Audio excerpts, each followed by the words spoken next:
Hello, my name is Tawana Brown. I serve as the Assistant Director in Parent and Family Programs, and I want to welcome you to our Coaching Through series. Today we have someone from housing, Russell Smith, to talk a little bit about coaching your student through conflict in housing and some of the visitation policies that housing is currently observing. And so I would like to allow Russell to introduce himself. Russell? Yeah, good morning, everyone. I hope you're all doing well and staying safe. As Tawana said, my name is Russell Smith, and I am an area coordinator for housing here at UA. I oversee Presidential Village 2 and John England Junior Hall. So those are the buildings that I supervise in my role. A little bit about me, I guess. I've been at the university for around 5 years. I was a graduate assistant during my master's program, and then I've been full-time for around 4 years. Love the institution, love the people, love the students, and so it's been a great opportunity for me, and excited to be here with y'all today to talk a little bit about roommate conflicts, which we all love. It's a big part of what we do, and so I am glad to share a little bit of insight that I have, and hopefully I'm able to answer some of the questions that you may have as your student is transitioning to the university. So with that, I'm going to try sharing my screen here.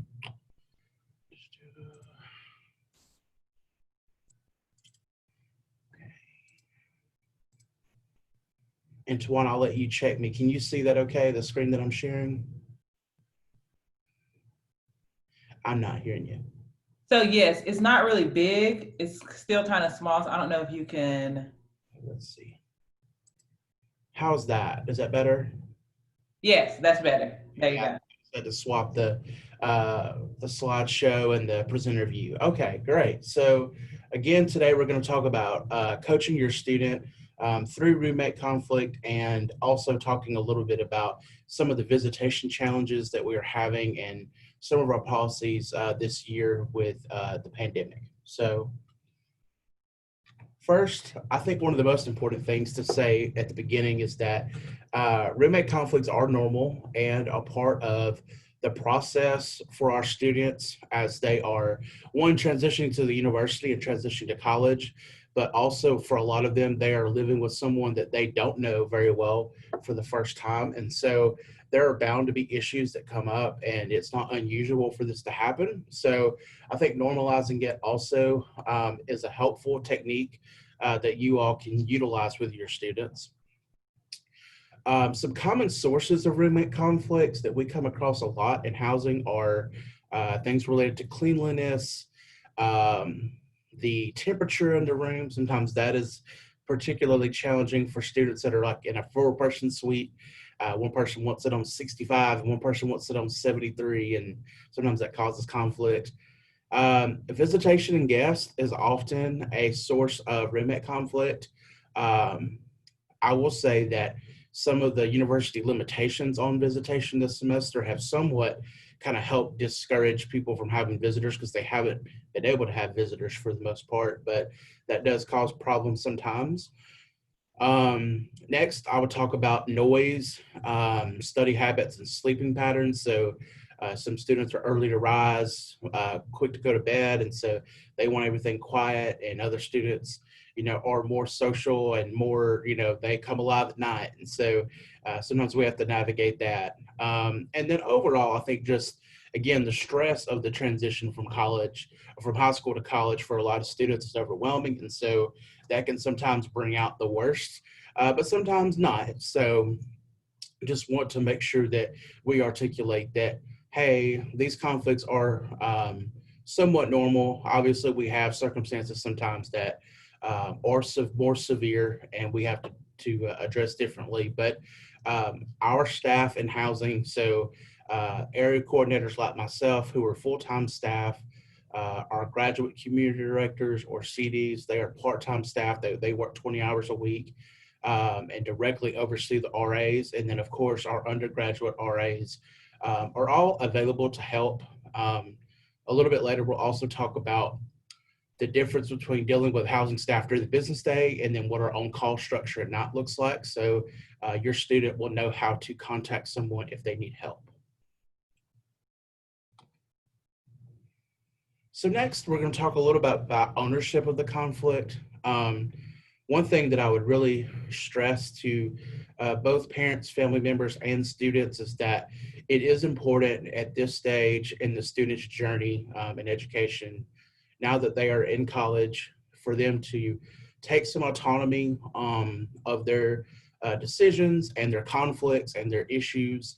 Um, I will just say that more often than not, when students initiate the need for mediation, or students initiate, reporting a roommate who maybe is violating housing policy or not adhering to guidelines that we set, it typically goes over better than when a parent or a guardian gets involved. And I know that some of you may cringe when you hear that, but it's just that um, the students, when they take ownership of it and are the ones to kind of take that initiative and address stuff, it typically does go over better. Um, Another important part of dealing with the conflict is for students to realize that they have options as far as how they want to address it. So it could be anything from, trying to address it themselves first before, they get into a mediation situation with RAs. It could mean that, they try, like I said, trying to work on the situation without housing staff. But then also, sometimes we do have students who, if they've had significant conflict for a period of time, if they've gone through a mediation attempt with staff, they're not seeing changes. We do have options for students to request room changes. We can't guarantee that they will be filled just because of how full we are this semester, but that is certainly an option as well. And then following through is an important step of the ownership piece, just because, if we have issues that fester over a long period of time, they a lot of times create bigger issues, which again is kind of common sense. A lot of things that I'm sharing are not things you don't already know, but I know that a lot of times we have students who maybe are new to having to address these types of issues on their own. And so we sometimes have students that do shy away from having direct conflict because they see it as a bad thing. And we really don't view it that way. Like, we view conflict as a healthy part of our students' experience, and it's okay to have conflict. And a lot of times conflict can lead to better relationships on the other side. And so we want to make sure that if students are having issues with their roommates, if they are struggling to communicate, that they let someone from housing know, so we can help them with the mediation process early on, so that we can try to clear up some of those issues. Hey, Russell, quick question.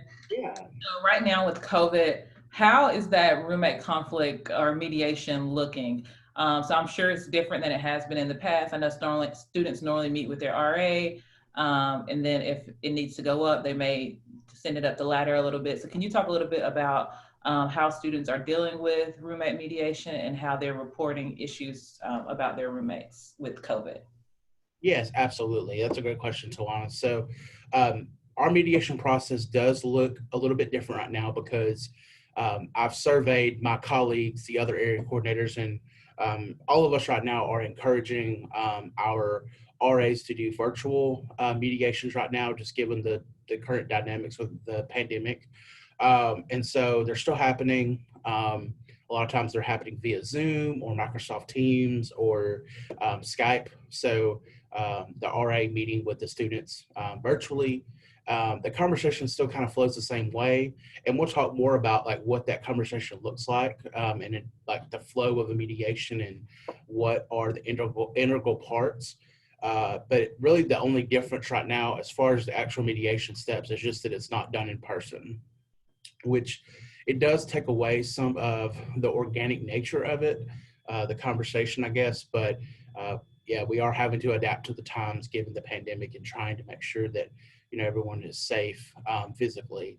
And then we're also going to talk more today about the reporting process if students are violating guidelines related to COVID and kind of what that looks like and what steps a student should take. So one thing that I did want to mention kind of early on here, as it relates to the the COVID situation is that, we're often going to have, students who maybe are reluctant to get tested for some reason, or maybe they have symptoms and they're not sure if they want to get tested. And then you may have your own student who is concerned because maybe their roommate is not following through with that process. And so, really the first step that we would want to encourage is that for your student to go ahead and report to the COVID hotline that they have had close interactions with someone that is showing symptoms and may be sick, and also including that they at this point have not gotten tested. And so that way the COVID hotline and our case managers can follow up with your student to provide them with next steps, but then they can also follow up with the other student, the roommate, and make sure that they comply with the guidelines as far as testing. So that is kind of the first step. And then obviously after that, we encourage your student to contact housing staff if the roommate is not going to get tested. And so we, as in our full-time housing staff, can reach out to the student who, we get the report on and just say, hey, like, we've gotten a call that you may have been showing some symptoms of COVID and are potentially positive. Like, have you gotten tested yet? And like letting them know that, like, yes, we need you to go get tested. And if not, we may have to refer you to the conduct process. And so that would kind of be our method as far as approaching students who are maybe not complying in that way. So I hope that answers questions about what that looks like, as I recognize that's a concern of a lot of students and parents right now. All right. All right, so next we want to talk a little bit about what resources HRC, and that's Housing and Residential Communities, that we can provide to support students in conflict. The first thing is that all of your students should have been given access to a roommate agreement form, which is in the past, it's always been a physical document, and I believe we still have physical copies in our main office if your student needs one. But basically, it allows students to meet together and basically lay out boundaries for the academic year. So it will ask students to discuss anything from their study habits to their sleeping habits to what's acceptable in terms of sharing food or sharing other items and things like that. And so it's a kind of a guided document that the students should be filling out with each other first early on in the semester. And I recognize that it's possible that that may have been missed in the communication, but we certainly have those documents for students to fill out. So if they want to contact the housing office or their community director for their building, that are probably the best way to facilitate that. Next, we have roommate mediation meetings. And so I think sometimes that I laugh about sometimes is that, we have these agreement forms that we have students fill out like the first couple weeks when everything's kind of in the honeymoon phase and everyone's like, yeah, whatever, do what you do you, and then a few weeks later, it's like the real world when people stop being nice and start being real. And then people actually start to kind of own their feelings and values and things that they want to be important to them. And so if we have to have students come back in and do a mediation and refill, because a lot of times in the mediation process, we redo the roommate agreement form. That's not a failure. That's just kind of a part of the process a lot of times, because students get into the thick of the semester, they start facing stress when it comes to their schoolwork and other things, and then they start really owning what's important to them, and they're more, able to articulate that. Next, we have on-call response. So I think that's one thing sometimes that we can do a better job of communicating in housing is that during the 8 to 5 business day, all of our full-time staff are obviously in their offices and everything and doing work, but we also have a 24/7 on-call process as well. And so our RAs go on call after 5 p.m. Every day, and they're on call until 8 a.m. the next morning before they go to class. And so we have on-call staff in all of our buildings. And so I'm going to talk a little bit later about our front desk. So we have, I believe, 6 24-hour front desks across campus, and each front desk is like the dispatch, if you will, for the RAs on call. So I'll talk to you a little bit about the process of like how to contact the front desk and how to contact on-call staff if you have emergency stuff after hours, because that is important to know. And the next are COPs, as we call them. They are our community-oriented police officers.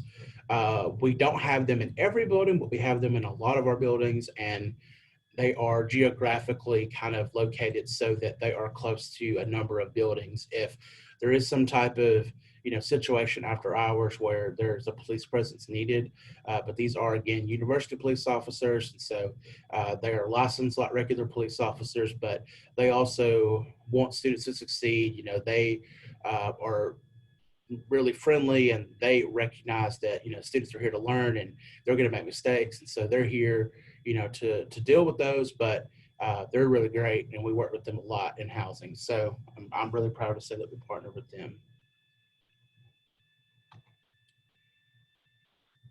So next, I was going to talk a little bit about the RA role during the pandemic. So really the main things that our RAs do normally, they're still doing. It's just that, we are obviously limiting physical gatherings and in-person gatherings. And so that has changed the dynamic of their job a little bit, but overall they're still doing the same things. So their primary thing that we want our RAs to do is be a resource. And so they go through really extensive training in July and August before the students get here to learn about various campus resources and our campus partners. And so they are very knowledgeable about the campus and about the counseling center or the Women and Gender Resource Center or First Year Experience or parent and family programs. Like we have extensive training for our staff so that they can direct and refer your students to appropriate resources as they need throughout the semester.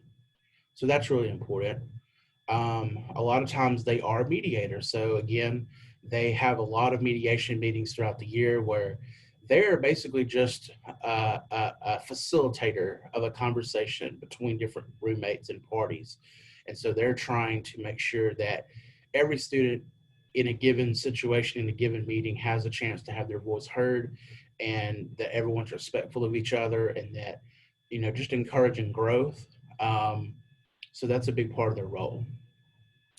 A lot of times being a bridge builder is a part of their role because they are basically coaching the students through, hey, I've actually been through this situation before. A lot of our RAs are sophomores, juniors, and seniors, basically. And so they've been through a lot of the same transition, a lot of the same struggles that our first year students have been in. And so they share their experience and help the student cross over so that they're successful at the university as well.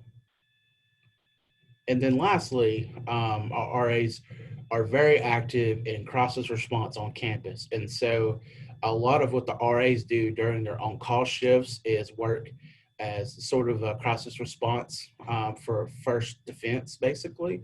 So, sometimes we have issues where students are violating policy or they are not adhering to our COVID guidelines or things like that. And so our staff are trained in confronting those issues and documenting those when they take place, and then utilizing our other partners like UAPD and the counseling center when those are necessary. So we're really proud of the work they do there, and hope that they can be of use to your students as they transition. This is kind of another segue into our conversation about on-call and response to conflict and policy violations.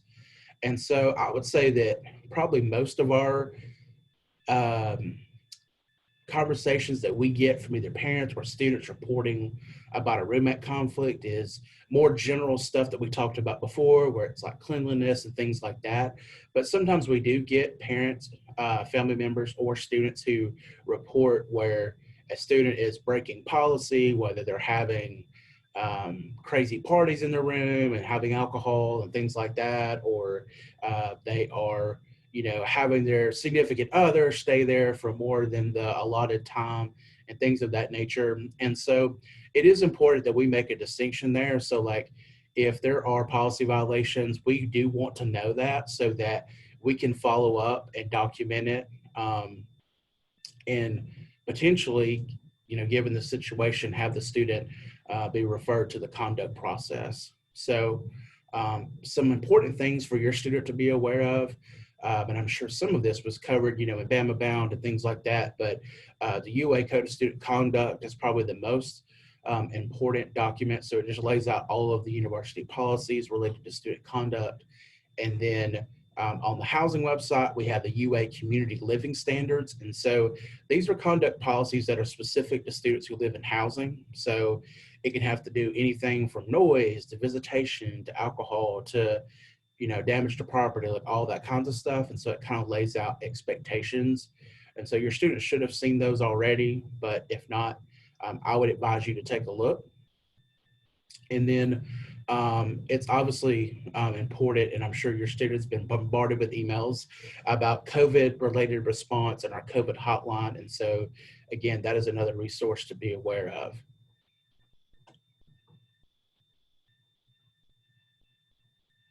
So next we have on-call and incident response.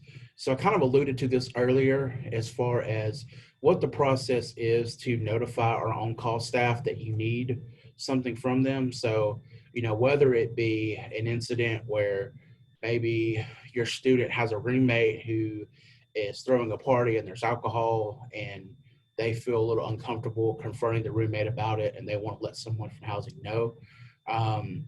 Our first step as far as the reporting process is to contact the desk assistant. And then in my next slide, I'll have the phone numbers for all of our 24-hour desk. And these are also found on the housing website. So I will say when it comes to policy violations, it's always better for your student or for you to report something in the moment, like as something is happening, rather than after the fact. Because a lot of times when it becomes after the situation's over, it's kind of based on hearsay. And so it's harder for us, to document and to pursue as far as student conduct. But if we hear about, a party that's happening or a guest that's overstaying their welcome and not following the policies or someone who's not following COVID guidelines, if we hear about it in the moment, then our staff are able to go and address it then and document it. So we would always advise that, but we recognize sometimes you may not hear about something until after it's over. And so we still can follow up. It's just that we have more of an ability to address it in the moment when it happens. Hey, Russell. So you mentioned this a little bit. You talked about students not following the COVID guidelines. So is that something that students are able to contact their RA or the desk assistant to report during this time? Yes, that's a great question, Tawana. So yeah, I would definitely recommend them contacting the COVID hotline first to report that they may have been exposed or whatever. That would be my first step. But then yes, if they want to call the front desk and say, hey, my roommate's having symptoms, they're refusing to go get tested, what should I do? Then yes, at that point, they call the front desk, tell them that, and then we can either have the community director or the area coordinator reach out to that student and say, hey, we're getting reports that you're having symptoms and maybe, needing to be tested. Can you please go get tested? If you're not going to get tested, like we're going to have to document, and you may have to come through the student conduct process. And so, yeah, that would be the best way to report that information.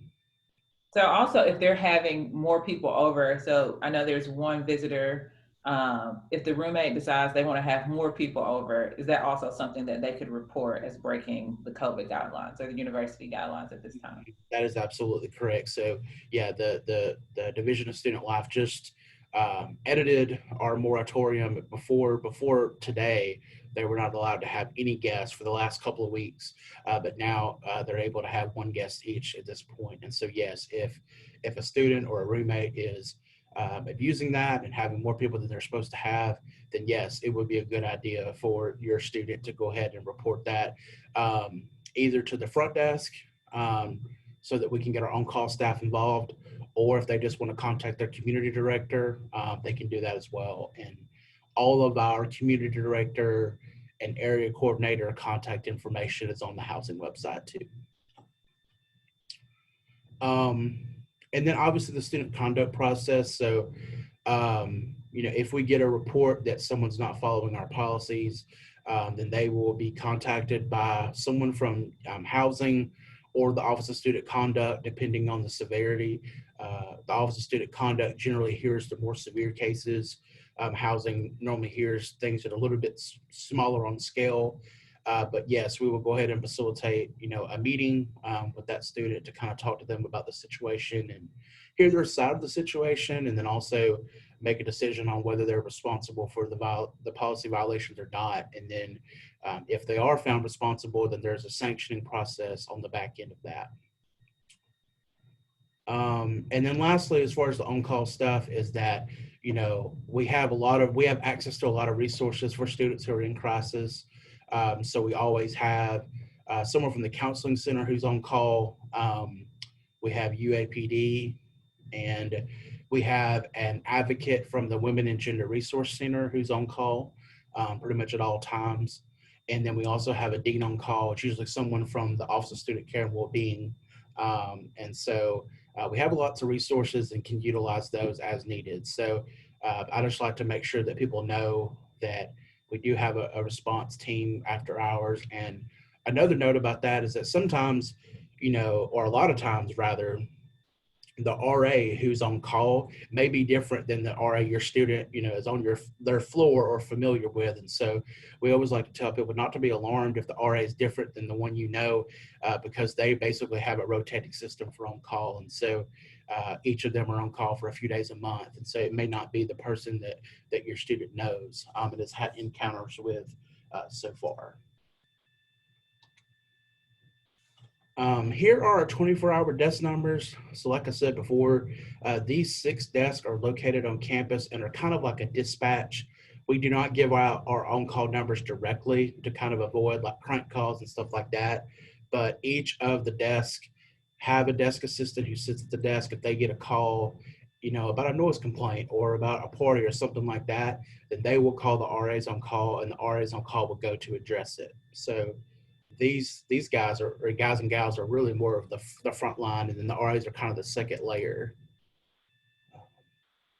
Yes, and I would also encourage parents to write these numbers down, because in my previous job, we would get a lot of calls where parents would call asking for these numbers, because in the time of a crisis, then you're searching and panicking to try to find, hey, who do I need to contact? Or the student is trying to rush and kind of find, who do I need to contact? And so these numbers will be very helpful, so you won't have to get transferred to another place and then put on hold and transferred until they can find someone. So I would definitely suggest taking all of these numbers down, or whichever one your student is located in.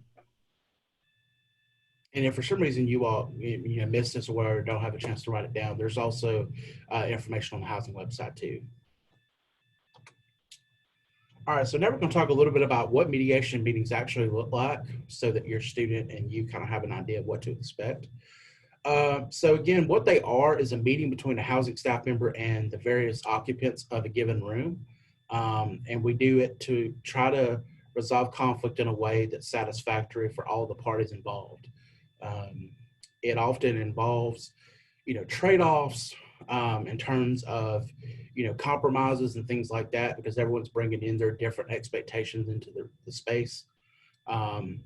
An important part is that it really encourages all residents to vocalize and articulate what their needs are. Because a lot of times, again, we do have students who maybe are a little bit more introverted, or maybe are not as comfortable, being direct about what they need. And so the RA or the staff member, whoever is facilitating, it's important for them to make sure to include everyone in the conversation. And if there is someone who's being a little bit more withdrawn, inviting them in and asking them questions about how things are going and kind of what they want the year to look like.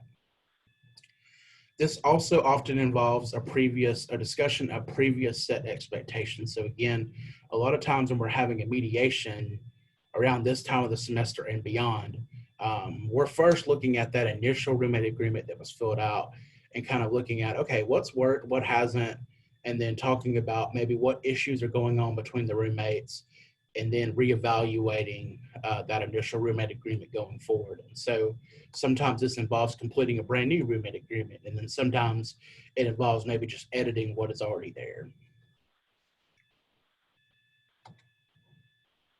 So, a few other things about what to expect during roommate mediations is that we encourage our RAs or community directors or whoever's facilitating to set some ground rules initially to make sure that the conversation stays calm and respectful and generous. So, some common ground rules that I see people use is um, only one person talking at a time, like not talking over each other, not yelling at each other, not using profanity or calling people names.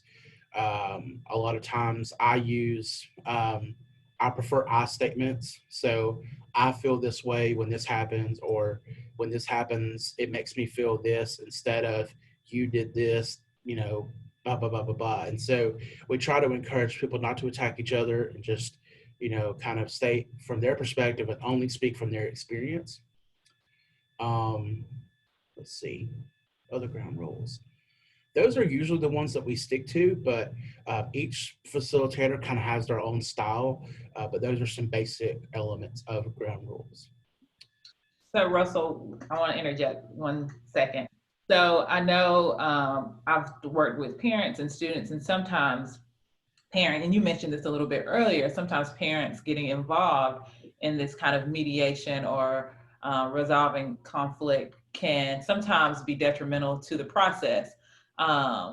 What advice would you give parents to kind of help, not necessarily interject, but talk their student through this mediation process? And how can they make it beneficial to the student instead of more detrimental? Yeah, Tawana, I'm glad you brought that up. So I'll share a quick anecdote here. So one time I had a mediation about a year ago, and I had the 4 students in the room, and then myself and another staff member, and we were talking through a situation. And one student was kind of pouring their heart out about how they felt and da da da. And then all of a sudden, another student, their phone starts talking, and the parent is on the phone and has been listening the whole time, and starts interjecting into the conversation. And to tell you briefly, like that shut the whole thing down as far as the other students withdrew. They didn't want to talk anymore. Like, it just broke the trust of everyone in that room. And so that's kind of an extreme example. And I also say that with most all of our parents and family members are just trying to do their best to help their student. And so most people have good intentions. Maybe they just approach it in a way that is not the best. But yeah, as far as, we encourage parents to be involved. We want them to be in the loop of what's going on with their child so that they can help them. I think a lot of the advice that I would give is encouraging their student to own their feelings. Like, if they're not happy with their roommate bringing over guests at all hours of the night, like they need to be able to articulate that in a way that's respectful, and but owning their own feelings and not having someone else be the one to come at it. Because I think that's what happens sometimes, is because maybe the parent, you know, is sensing that their child is reluctant to address it, and so they feel like they need to. And so I think having the student own their issue, I think, is the first one. Encouraging them to utilize the resources here, because I think that's another one that sometimes students feel like they're by themselves and on an island, and that's not at all the case. Like those of us in housing, like, really want to help as far as this goes and mediation goes. So those are 2 of the things that I would recommend: knowing their resources and owning their feelings, because it's normal to have them, and we just want to help our students be more comfortable with addressing those, and knowing that conflict is not necessarily a bad thing. It's just kind of part of life and part of their experience. And Russell, I would add too, there's always 2 sides to every story, right? So each roommate has their own story or version of what happened. And I've been guilty of it. I'll tell my parents something back in college that it was through my tunnel vision and how I saw it. And so I think sometimes when your student tells you something, make sure that, it's kind of not necessarily the whole story, but understand that it's their part of the story. And there may have been other things that happened that you may not be privy to at that time, because the student may just be very anxious or have a lot of concern about what's going on. And so I think that's also important to remember as well. Absolutely. That's absolutely true.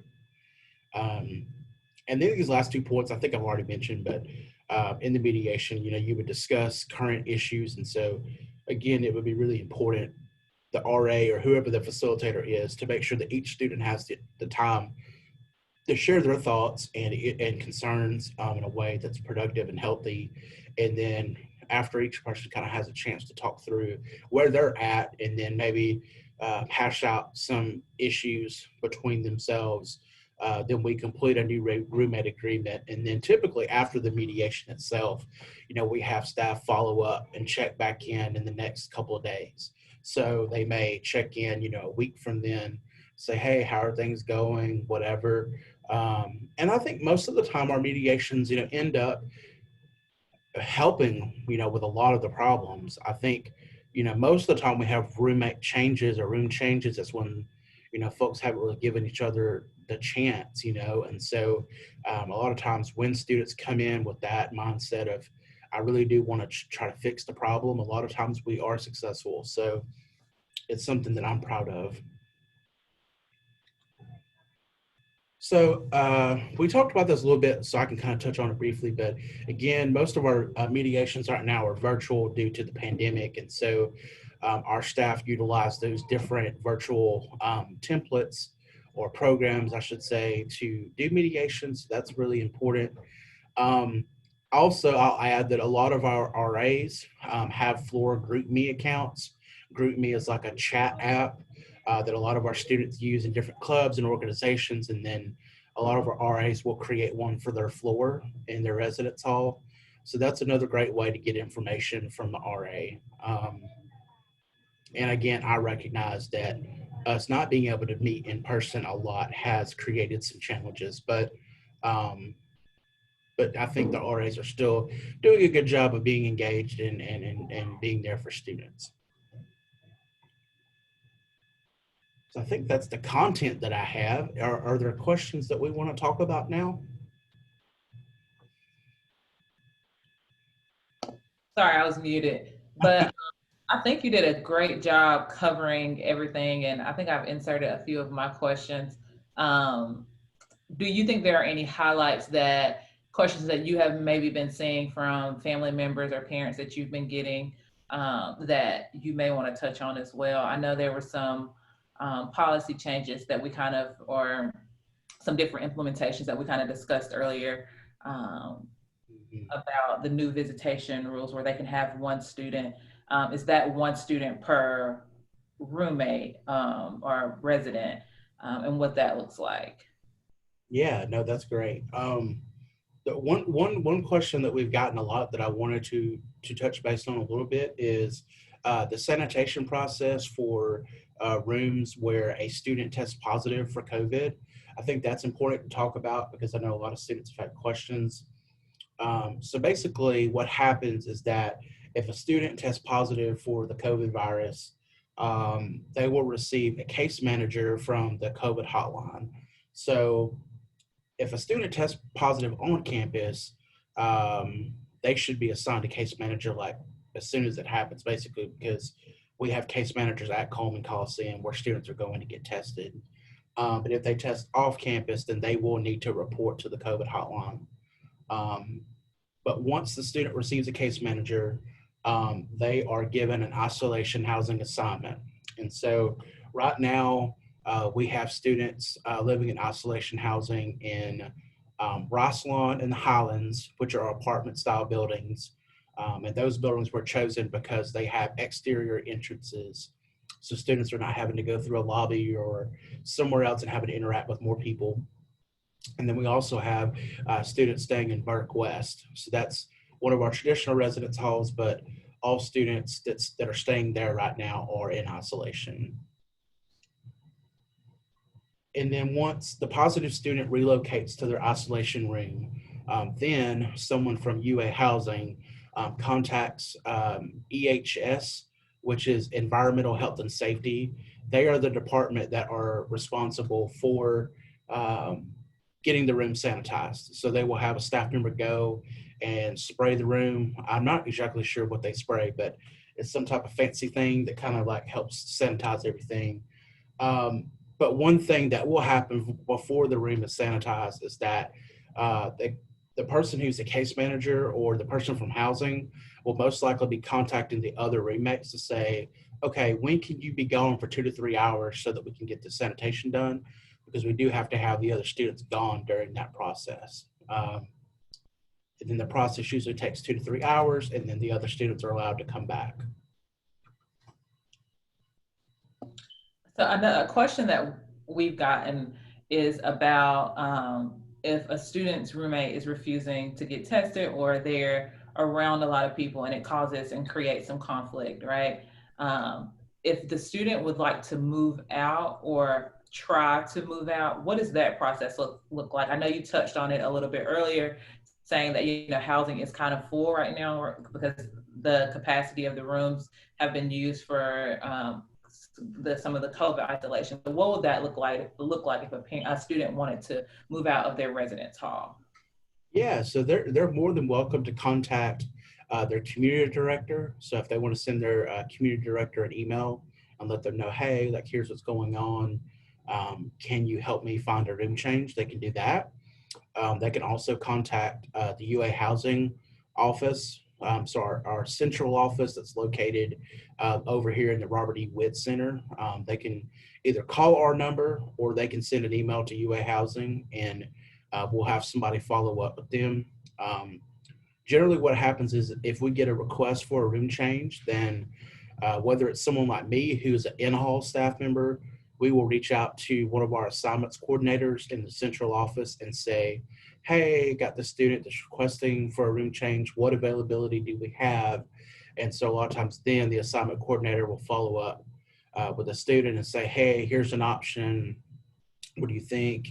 And then kind of work with them on that. So it never hurts to ask if someone wants to ask, or if they just don't feel comfortable for whatever reason. It's always okay to ask. We just can't always guarantee that we, have that assignment that they want, that very specific 1-bedroom suite assignment they want. I joke, but sometimes that can be problematic. But yes, we're always one to look into that for them. Thank you. And one more question that I have. So I know football season is coming up, right? And so students would like to have lots of friends come over and watch the game because the ticketing is limited. Or they will also have family members coming into town that may be attending the game. During football season, the policy or the things that were implemented through student life will still be implemented, correct? So parents will not be allowed to come up to the room, and they will only be able to have one guest unless things change. Is that correct? As far as I know, that's correct. Now, I know that we've had a lot of changes to visitation policy specifically this semester, and so I would not rule out that that could change in the next couple of weeks, because I think we kick off in a couple of weeks.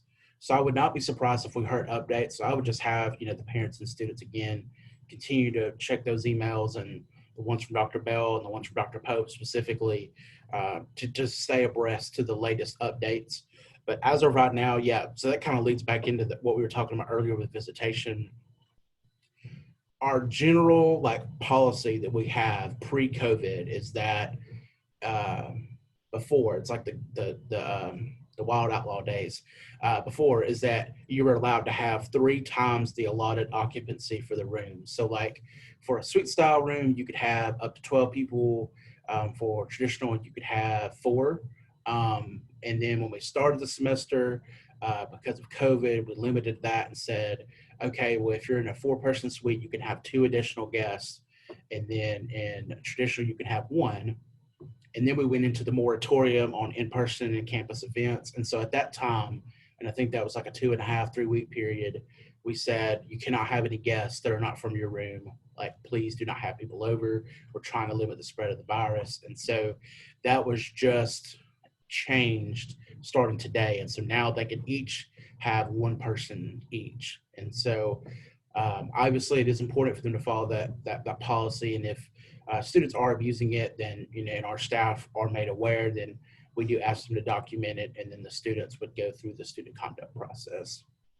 But I would not be surprised if there were changes later, given the campus dynamic during football season. And, we know we have various weekends and things where parents are involved. And so maybe that will be reconsidered. I'm not really sure.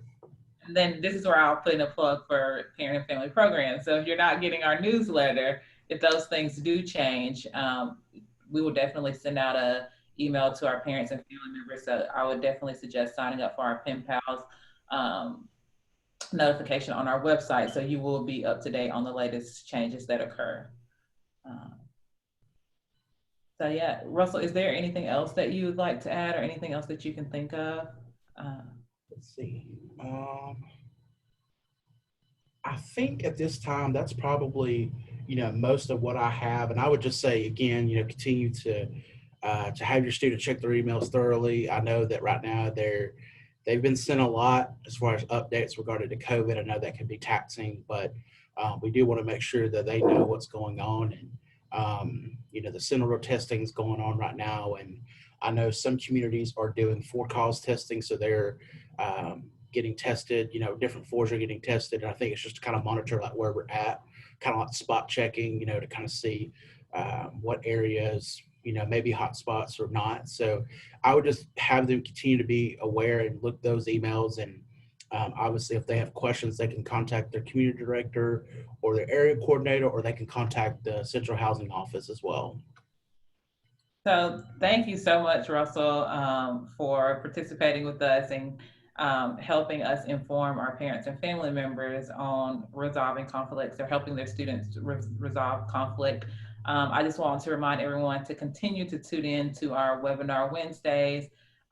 We do this to try to provide some education to parents and family members, because I know sometimes that can be hard when your student's here and you're back home. And so we will be posting these every Wednesday.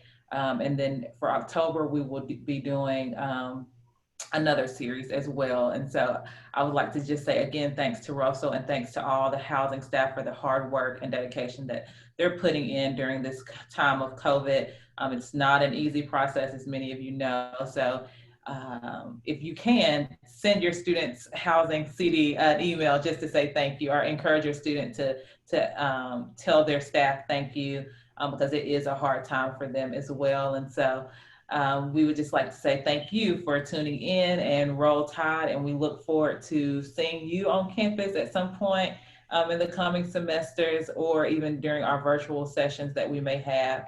And so again, thank you.